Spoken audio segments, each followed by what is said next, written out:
just in terms of in Australia, and not just Australia, but indigenous thinking seems to me to be the most powerful decolonizing in terms of worldviews, language, ways of seeing everything, you know.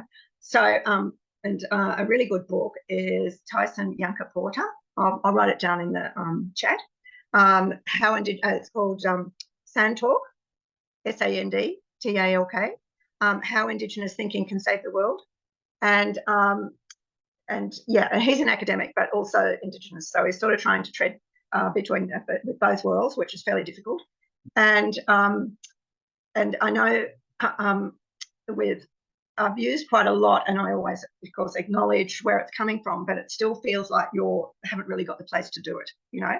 So it's very hard to bring it in if you're not Indigenous. So, so that is an issue. And also, we had a referendum. I think it was about 2 months ago on whether Indigenous people should have a voice to Parliament, and 60% of Australia said no, or maybe more. But anyway, so Australia's does not. Well, we can't really take.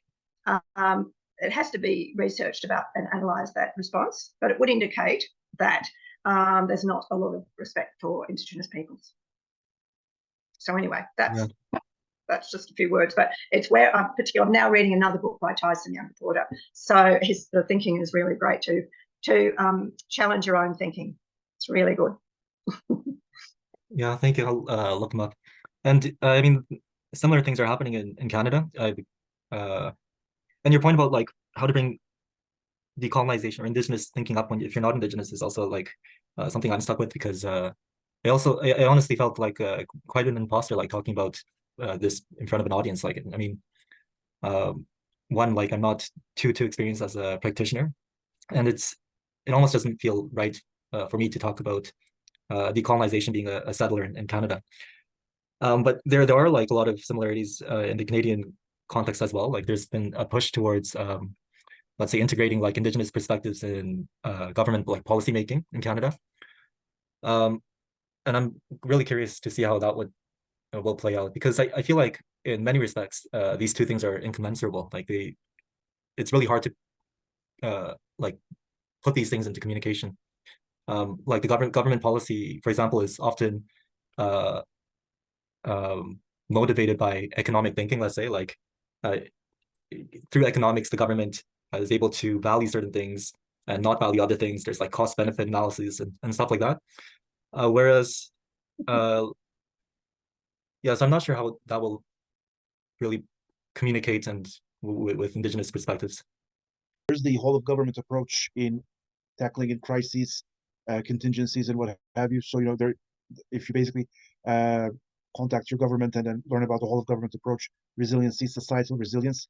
So dialogue and conversation is an important part.